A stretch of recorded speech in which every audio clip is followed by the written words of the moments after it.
Well, there's my mic. Happy Sunday morning to you folks, and welcome to Got Your Back, short shift edition. We're live streaming here on a Sunday morning, the morning after Game 1 of the Stanley Cup Final. Jason Strudwick standing by. We're going to break down Game 1 of the Cup Finals. As well, we're going to dig into potential free agent targets up front for the Edmonton Oilers this summer. What might they be looking to add to the forward ranks? Struds and I will discuss that, and then isolate maybe a few potential targets. Of course, Got Your Back short shifts brought to you by our good friends at Mid-City Construction Management. An awesome, local, family-owned and operated company. They actually deal with some of the biggest construction projects around town. I had the opportunity to go on a couple of site visits with my buddy Evan not too long ago. Pretty impressive what this local company is doing. Major construction projects around town. You'll notice the Mid-City branding on lots of the equipment out there. They've been involved in some of the most important projects around our town for the last 40 plus years. A great local company. Proud to have them as title sponsors here on Got Your Back Short Shifts. We check in on a Sunday morning with Jason Strudwick. Struds, how's the weekend going, my man? Good. How about you guys? Good. I mean, I'm excited about what my next 5 hours looks like today after the podcast. I had the hat on too. I'm like, no, that's too obvious. If I show up in a golf shirt and a golf hat, it's too obvious. It's a little bit too much. A little too much. We're here to be very businesslike for the next hour and then get after it, because I too am hoping to go golfing, a bike ride, just drag the kids all over Edmonton. Or they're dragging me, more like it. How much are you playing this year, buddy? I'm trying to do a lot, especially when the kids are in school. I'm at least, 3 times a week. Wow. And that's, it's a big commitment. That's way up from my past, but I've really got the bug. I got new irons last year, new driver, and 3 wood this year. So I'm into it, trying to get my game a little more steady. Nice. Yeah, I'm trying to get out a little bit more here. I'm out at Bellevue, and I'm trying to play from the blues this year, Struds. Ooh, and it's a big bite for me. Like I'm a pretty average golfer, but I wanted to take the challenge. But man, there's some long par threes, and it gets ugly. I played the other day. I tripled 2 par threes, triple bogeys on par threes twice. Talk about a round killer. That's a killer. It is a killer, especially when you've maybe gone like par or bogey for most of the par 4s and 5s, and you're like, geez, I'm actually trending in towards a 40 on the front, and then you drop in +5 or something on 2 par 3s. That's a killer. Absolute killer.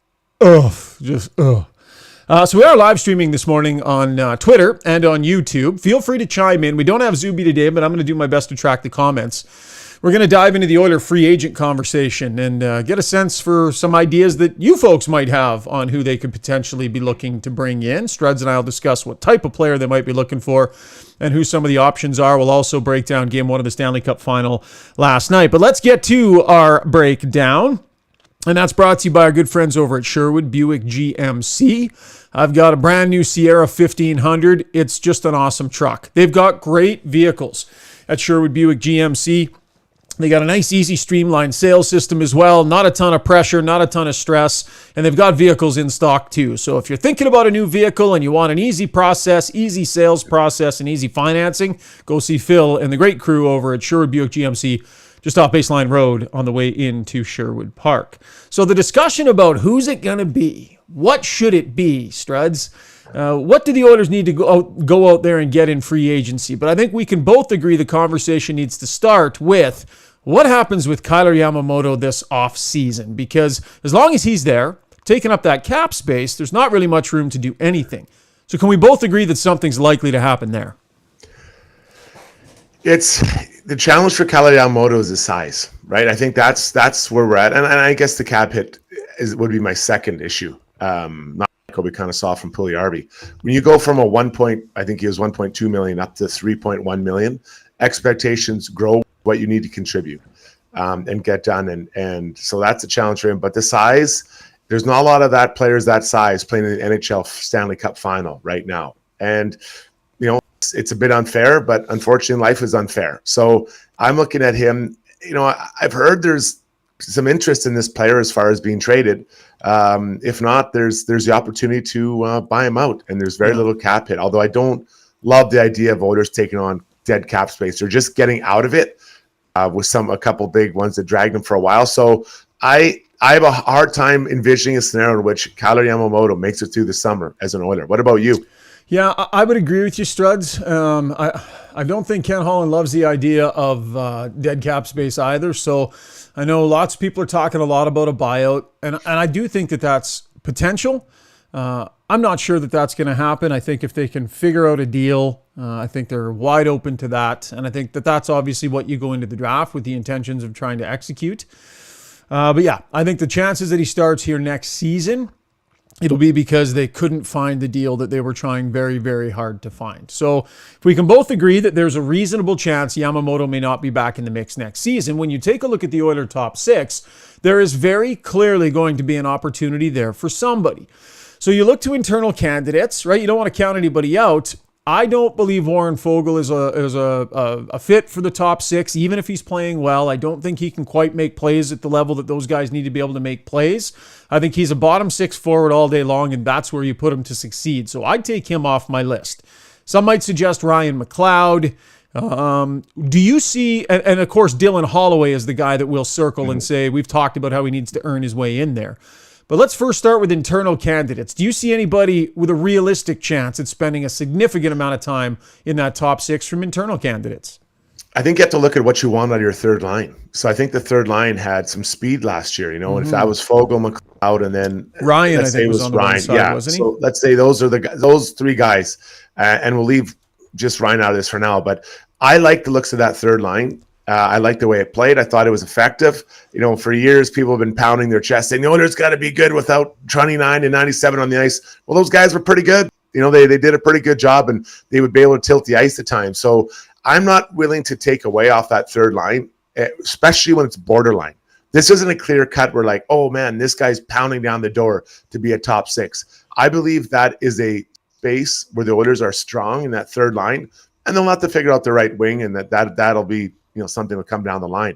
But I like to look at that third line with those two guys on it. So those are not options for me either. Okay. Now, we're not sure on Derek Ryan, right? We don't know what the situation will be with him moving forward. I think they'd like to sign him if they can. He was a valuable player and he contributed a fair amount. He's been around a long time, but he is a smaller player. And I know that they don't necessarily want to load up with too many smaller guys. What about Dylan Holloway on that third line to start the year? Because you can move Foegele over to the other side. So what about Holloway, McLeod, and Foegele? You want to talk about a fast line. That increases their speed level. And I can't help but wonder if on the whiteboard in Jay Woodcroft's office, as he's sitting there with his feet up on the desk, assuming he puts his feet up on the desk, he might not, that he's looking up at Dylan Holloway penciled in on a third line next season. That is, every instinct in me tells me that.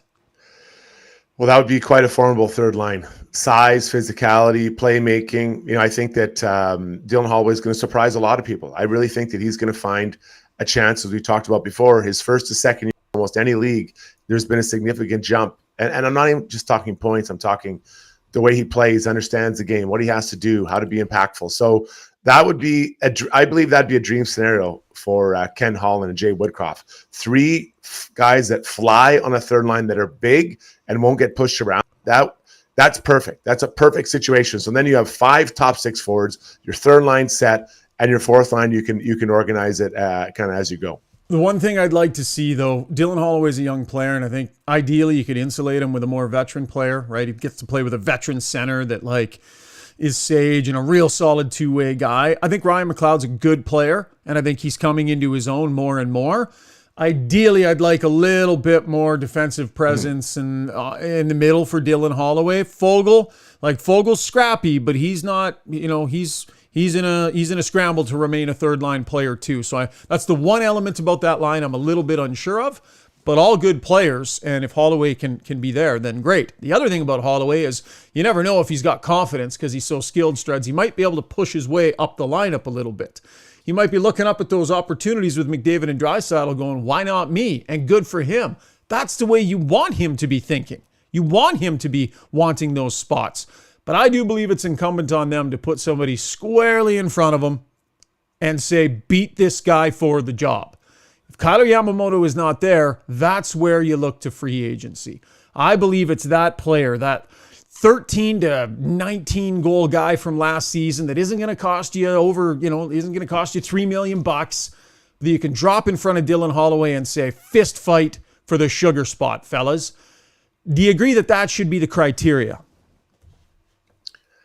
Yeah, it's yes, but you're going to the 13 to 19 goal guy. Is that really any more than Kailer Yamamoto? If it's a different type of player, if he's A bigger player, more robust, it's a type of player, right? Yeah, so you got to be careful, because I think replacing Kailer Yamamoto with the same type of player, I think is, I'd rather stick with what I know than what I don't know. But Really? I think well, I would, because 13 to 19 goals, that's a lot of difference. If Draisaitl's passed into a guy that gets 13 goals, we saw that already. His name's Kailer Yamamoto, right? That's what he is. So Yeah. Is he going to transform and become a 25 goal scorer beside Yamamoto? So I think you have to figure out what do you need. And I think the Oilers, and I'm going to get against myself a bit, they need another responsible player, a bigger player in that top six. They don't need to score more goals. I don't look at the Oilers and think, man, goal scoring was an issue this year. I believe responsibility, getting the puck out, being that more defensive conscience in that group. I think that they need that. Now, I do believe that team has really had a very hard and swift kick to the nuts by not making it to where they wanted to this year. And I think as a group, they should and probably will take steps to be better defensively. But you want to plug someone in there, I think, that is that mindset. Okay. So I'll challenge you a little bit with the idea that goal scoring doesn't need to necessarily be a strength of the person that you slot in there, that it's as much of a two-way game, right? But how many times did we see Kailer Yamamoto not finish opportunities? How often when players get into that position and they can't finish and plays stall, drives stall?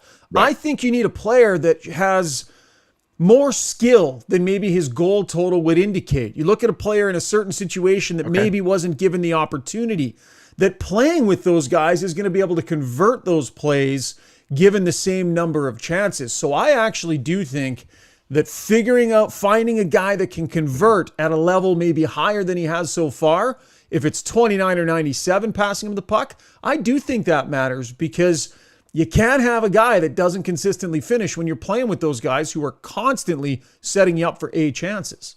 Yeah, and that makes sense. So you're looking for like a Mike Bunting, where you're gonna take the guy for $700,000. Those are difficult to find, and I'm not willing to allocate a big chunk of my salary cap to this spot. I'm looking elsewhere to put, if I have any salary cap room, put it somewhere else. So if we're talking a direct swap of salary cap, a 3.1 out for Yamamoto, and someone else come in, I'm looking for someone who will play under and not well under that salary cap of Kailer Yamamoto's. Yeah, and I don't disagree with that. I don't think you can go spend $3+ million. Okay, let's get into some potential names. So I did a search on Cap Friendly. I think I put the bar 13 to 23 goals or something like that. You can do that unrestricted free agent search. It's a great tool. Puckpedia has a great one as well. These are awesome. I love these cap sites, and we appreciate the work they put in. So goals, what I look for, first of all, you want to have the right size and style of player. Don't necessarily want to slot another small guy in there. But I look for a decent number of goals and then cross-reference that with minutes played, because that'll give you an indication of the quality of players that they're playing with, right? So, for example, and I'm not saying this is a suggestion, but look at Derek Brassard, for example. 13 goals last season, played 12 minutes. So clearly that sort of fourth line role. So where does the goal total and the minutes played become kind of an interesting blend? So you know what's funny is one of the guys that's on the list is Nick Bjugstad. I mean, we watched him, and I know not a lot of Oiler fans probably feel like this guy should be moonlighting in the top six, but I mean, he finished with 17 goals and didn't play a ton of minutes. So you just kind of, at least when he got to Edmonton. So, I mean, maybe you start there. But have you looked, Struds, and are there names that stand out to you? I'll fire out a few that were just on the list, that criteria. Barbashev, Bjugstad, Evan Rodriguez. I even found Ryan Donato was interesting. 14 goals playing 11 minutes in Seattle on a well-rounded team. Pierre Engvall had 17 goals playing for the New York Islanders. So have you looked at the free agent list, and anything stand out to you? Well, I'll start by saying a hard no to one player. This player one of the players you mentioned, plays with a governor on his speed. He doesn't He's just there. He's just there. Zero emotion. Pierre Engvall. Yeah. I could not be a I more thought you might hard say that. Yeah. on that player. I don't. I'm not sure if there's a stronger word than no in the English vocabulary, but I would insert it there for that guy. There's no space. Okay. A big guy who doesn't hit anybody. So I went off a little off the board. Now I've seen other people kick this guy around. Let's keep in mind why I like this player. I think that he fits what the Oilers want on the wings, which is he's not the biggest guy, but he's big enough. He's a very hard and determined worker. I think that he would bring energy into that top six. I think he fits your criteria of where you're looking goal-wise. The downfall is I have no idea how he's going to perform this year. I think you probably know I'm going to go with Connor Brown. Was from Ottawa to Washington, coming off a pretty significant injury. Played, I want to say like 5 games or something last year, if I remember correctly. Former teammate of Connor McDavid, but he's a worker, right? And I as I sit and watch the games, I see worker bees with a little bit of size. He's kind of like it's unfair to say, but a poor man's Hyman. But he's only 29. That's a player that I'd like. Now the contract would be very interesting. I'm thinking you could probably get him on a 1-year contract because he wants to show everybody what he can do. Yep. Coming off that injury, and I think for the Oilers, set up as far as their cap struggles, I believe you get him for less than Yamamoto on a 1-year deal because this is a nice fit for him, right? If he comes in here and gets 20 goals, his next contract looks much different than it would. Than it would off. So he might get a 3-year offer from. Actually, I don't even think he would, but let's say he did get it from like whatever Arizona. But I think long term you make more money trying to come here and use the old bet on yourself tactic. What do you think of him? Yeah, I think it's a great suggestion, and he fell outside of my search vector because he didn't have the goals. But as we know, he had the bad injury in 22-23, played just 4 games. But you go back a couple seasons, 21 goals in 56 games with the Ottawa Senators that year. And that was he was very much in the forefront around here in Edmonton. And even back when he was a member of the Leafs, because I recall a trade deadline, there was lots of chatter about Connor Brown potentially. And I can't remember if it involved they didn't want to do him for Matt Benning, or there was a deal of some sort there where they just couldn't get it over the finish line. But there's been potential for this player to be an Oiler for a little while, and I definitely think the relationship with Connor McDavid plays into that.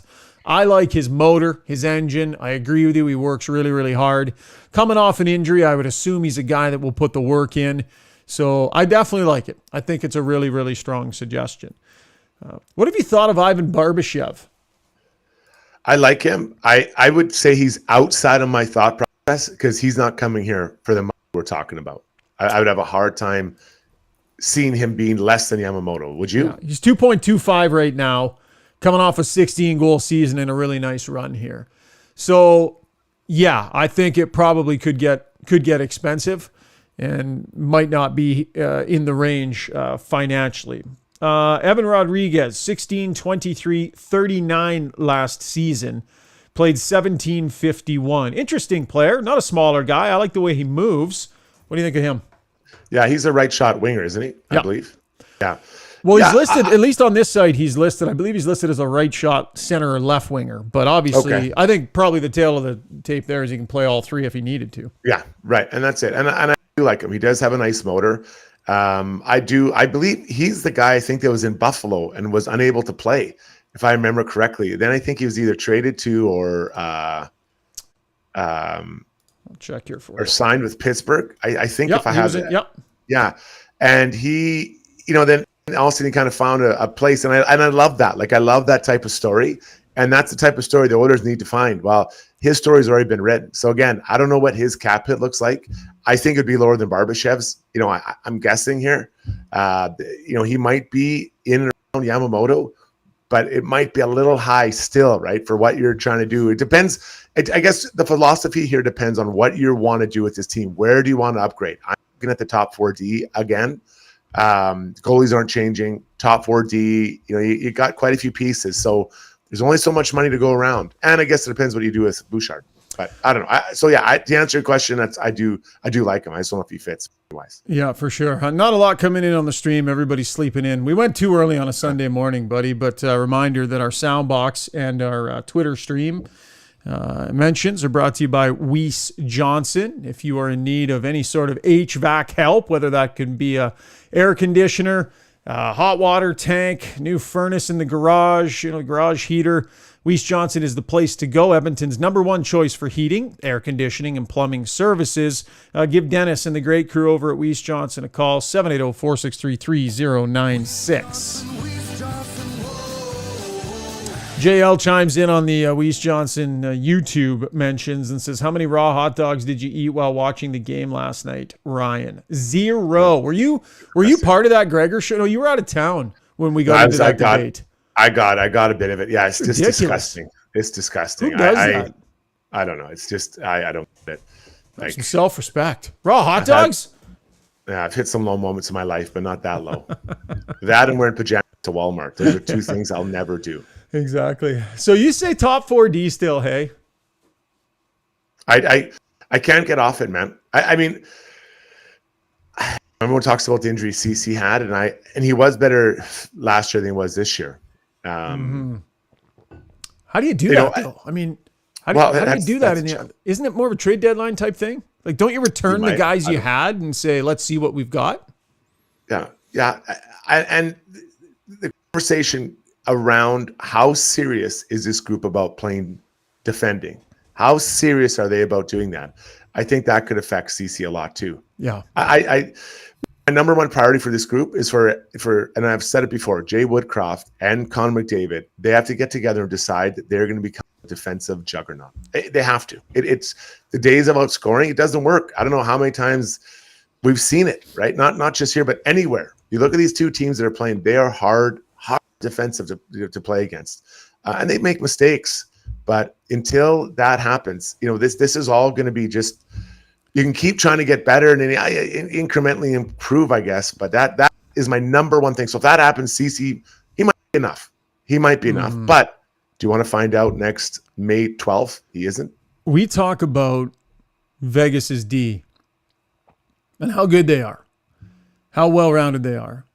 I was watching that game last night, and the very mistakes that we were picking on the Oilers for, I was watching that game last night, watching them make very similar ones. There was one early in the game there where both Vegas D were drawn away from the front of the net. Kachuk slid it past them, and two Florida players just standing there with no D.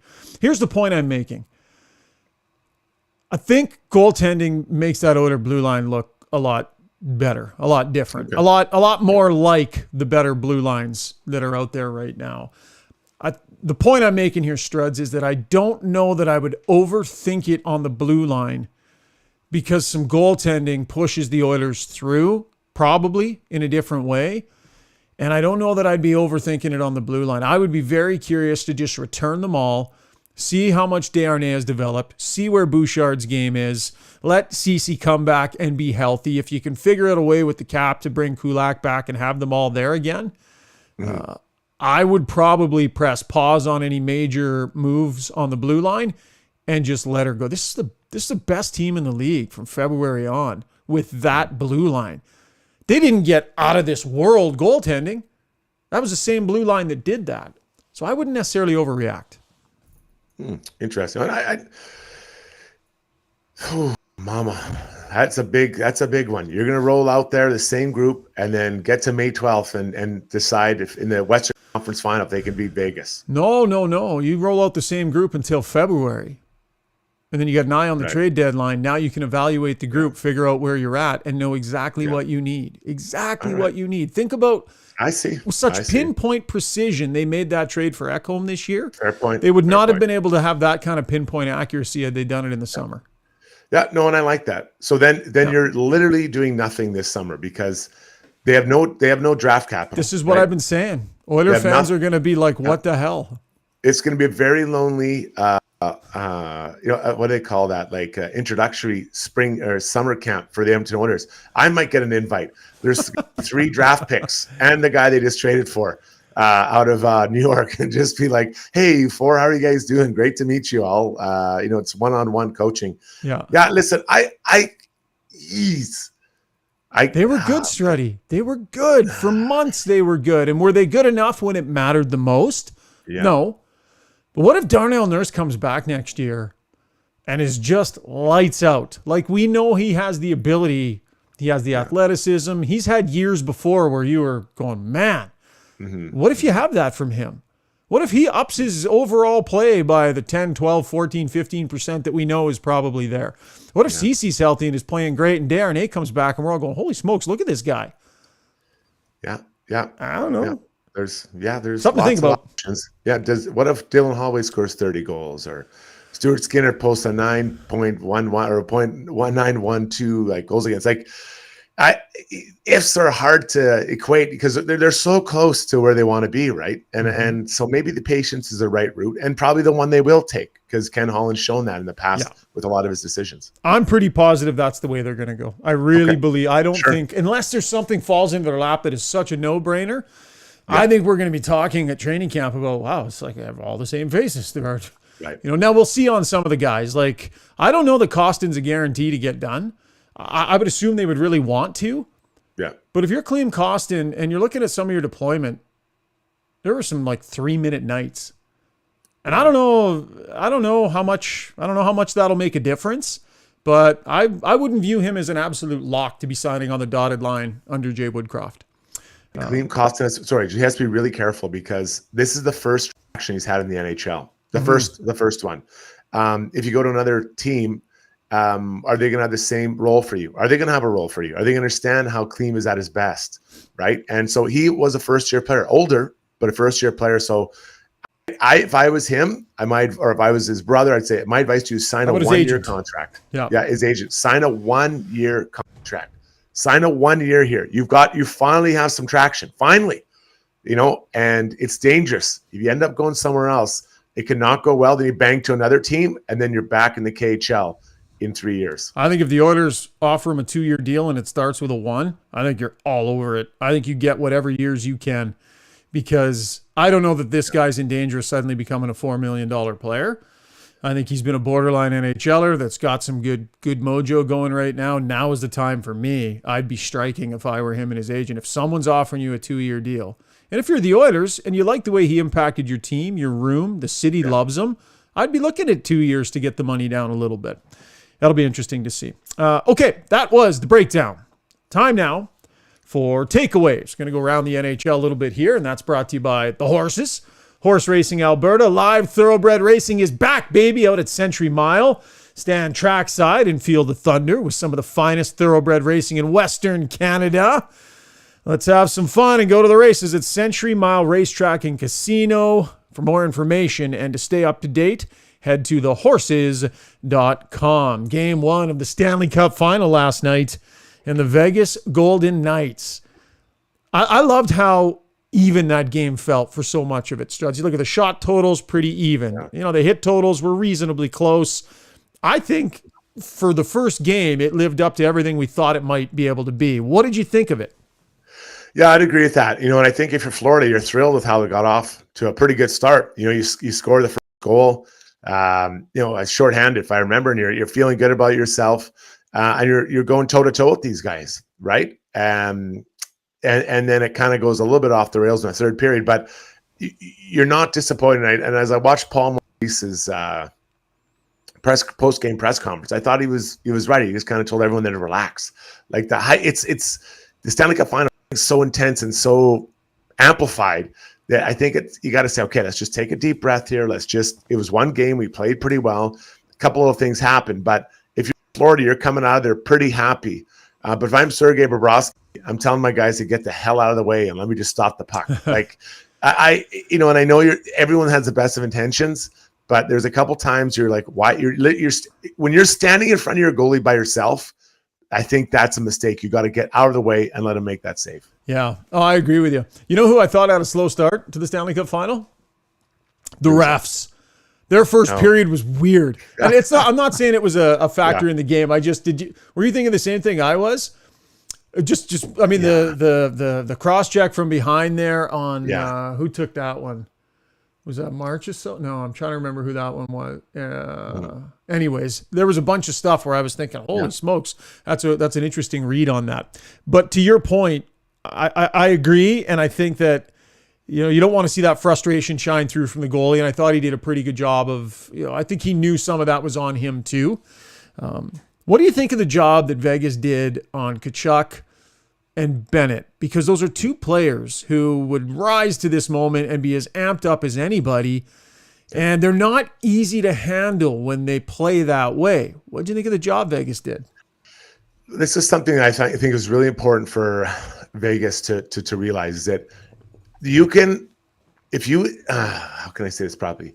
If you are engaging those guys, in scrums and post whistle, you're inviting them into the series more than they are already. Mm-hmm. And if you just skate away, how many times do we see, guys like Pietrangelo, Haig, or Stone, pretty big parts of their team just kind of, take a bit of the ribbing. They're big guys. This is different than, Brad Marchand slapping around the Sedins. Yeah. These are bigger guys. They're just kind of skating away.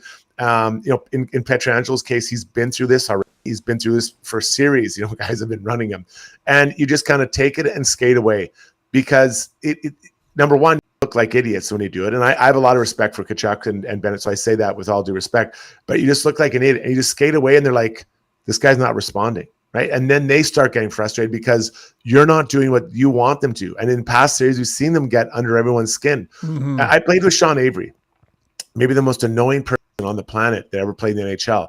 And I would watch other teams just kind of completely unhinged. And this guy coming on the bench, just laughing it up and just loving it. And I'm like, why are you reacting to him? You are giving him the in to your group, and then one guy gets rattled and everyone gets rattled. I love the way the Vegas handled those two guys last night. That is the correct game plan in the Stanley Cup final. The other thing I thought was interesting was that, and I know you say maybe don't engage them too much in those situations, but they overdid it at the end of the game. Crazy things happen in playoff games, man. Crazy things happen. The Oilers know that as well as anybody. Yeah. 2 goals in 4.5 minutes, that's not completely out of the realms of possibility. And those guys in that set of scrums that led to those 2 penalties, I thought their behavior was ridiculous. What were you doing? That is still a game. Your team is still in it. And to just be there looking to punch people with a glove in the face, for what? You think they're not going to get caught? I thought that they completely overdid it in a big moment where the game was still there to be had. But don't you think that comes from the fact that they couldn't get those guys to bite early in the game and they get frustrated? I think that's a good point, yeah. When you don't get a reaction, when you're that type of player, and again, I have a lot of respect for what those guys bring to a team. Of course. When you don't engage, they get wound up because they're unable to release it as well.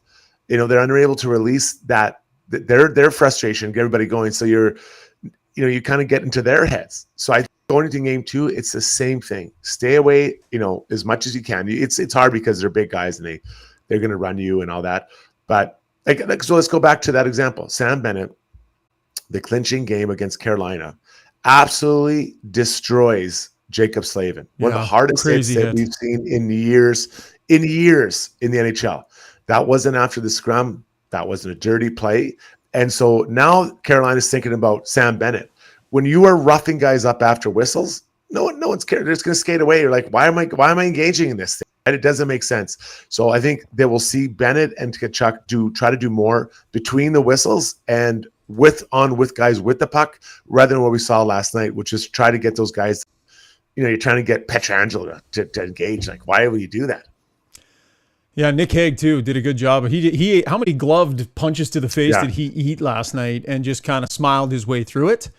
They got the better of them. And Tkachuk, they're so effective when they're in the zone, but definitely got themselves going too far, took their team out of it at a time when they didn't need to be. I think they were still in that game, and those guys let it get away from them. I love it. Mark Stone, how about that play? So Tkachuk pukes a clearing attempt up the middle, and Stone knocks it out of the air and then snipes a rolling puck top shelf. I mean, what a performance from a guy. We know he's hurting, but on a huge stage like this, I thought he was excellent last night. Then you throw Eichel in there as well with a couple of assists. Mark Stone, to me, can shift a series with just his overall ability to be smart and play just a fantastic overall game, and I thought he was that last night. Well, he does the little things right. He's not blazing speed. His shot's good. I No. think we got to give him credit. He's not the greatest stick handler on the planet, but he's just so smart, right? And there's something to be said for. There's some value for that. And I love that play. And you don't think that shifts the momentum on a bench when your two leaders are in directly involved in a huge moment. Tkachuk has been a stud for all 3 rounds, and then the other team's leader, their captain, knocks down a puck that this guy lays out, gets it, rips it in the net. That is a huge moment because that's captain. I know he's not the captain, but essentially leader to captain. And I thought that was a huge moment in that game. And I think that because now Kachuk's like, oh my God, I didn't cost the team a game, but he definitely didn't help their efforts. Going to be a good series, man. I liked how close that felt. Close right through to the third period. Punch, counter punch, some rough stuff, some nastiness. I think your point about Vegas handling that stuff well is a great point and was in many ways, I think, the story of game number 1. All right, we're going to wrap up here in a minute. I wanted to get your thoughts on Babs coming back into the fray here. Looks like he's going to land in Columbus. So just as his money runs out from Toronto, gets back into the fray here. I'm sure he'll earn a good living coaching the Columbus Blue Jackets. What do you think of Babs being back? Well, first off, he's not after money now. He's made so much money. Toronto, they seem to overpay for everything. So I hope I come back one day as the head coach of the Leafs. That'd be a great storyline. But so he was guilty of making some mistakes, right, as a coach, and I think so he served his time outside the league, and now he's coming back. Has he changed? That'd be my first question. Obviously, that those two guys are in Columbus must know that he's changed. And, how much does he need to change? What does he need to do? And then how does he motivate that group? I'm looking at Johnny Gaudreau and Laine specifically. Is this the coach they need to get to help these two guys be their best? You look at Laine's coaches he had a more rookie coach in Brad Larson and he had Paul Maurice previous to that. So Babcock is, I would say, different than both those guys, and probably both different than most. So the relationship between Babcock and those two guys, and Werenski to a smaller degree. That to me is what I'm watching. Then can Babcock develop young players that they have there? What's the young guy? Johnson? No, Johnson, right? Yeah. Dangler, the toe dangler or toe dragger dangler. Yeah, like how can he get these people going the right direction? So it's an interesting hire for a team that's, I think, better than they showed this year, but that is in desperate need of a number 1 center. So I don't know who that guy's going to be either. 25 wins this season in their 82 games, 31st. It wasn't pretty. Be interesting to see your point about has he changed. And I think it's more about just some of the stories that came out of Toronto there, just about how you're dealing with certain issues, how you're dealing with, are you a guy that's making unnecessary power plays that for no reason, right? Getting in the way of things a little bit. And there were a bunch of them in Toronto. And you just wonder if there, upon reflection, there's this thought process of, excuse me, don't need to be getting in my own way with those sorts of decisions anymore. Because there's a good coach there, clearly. Maybe getting in his own way with the handling of certain situations. And we'll see if that changes as he gets another opportunity here. All right, Struddy, that's going to wrap up the pod today. Before we go, though, buddy, I wanted to share with you a message that we got sent to our Got Your Back Twitter feed. This is from Julian Zado. We don't pump our own tires a lot here on Got Your Back. More self-deprecating than anything, but I like this one. Says, hey guys, just want to let you know I really like your show. I very much appreciate the effort you put in. I got to know your pod about the Oilers this season, and it really improved my knowledge about my favorite team a lot. I know this must be a lot of work, and I want to thank you for the time you put into that. You're welcome. I'm listening to you from Berlin, Germany. Due to the different time zones, I especially like the episodes you record directly after a game. That way they're online when I'm heading to work, and I can hear your analysis first thing in the morning and on the way to work. Great experience, especially when the Oilers win. Say hello to Jason for me. That from Julian Zato, all the way from Berlin, Germany. So, Julian, Thank you so much for listening. We appreciate it, buddy. That's a nice one. Thanks, buddy. I know, right? I mean, there's some, more real ones in there, but I thought I'd go with a positive one on this Sunday to get our Sundays off to a good start. Good job, Struds. Much appreciated, my friend. Thanks to all of you for joining us on the pod stream today. We'll check in again this week. We're going to try and do, 1 or 2 a week here through June. Keep up with the Stanley Cup Final and any Oiler discussion that needs to be had. Big thanks to our sponsors, Mid-City Construction Management, Weiss Johnson, the Horses, and Sherwood Buick GMC was also a sponsor on today's podcast. Chat real soon, folks. Enjoy the rest of your Sunday. Cheers.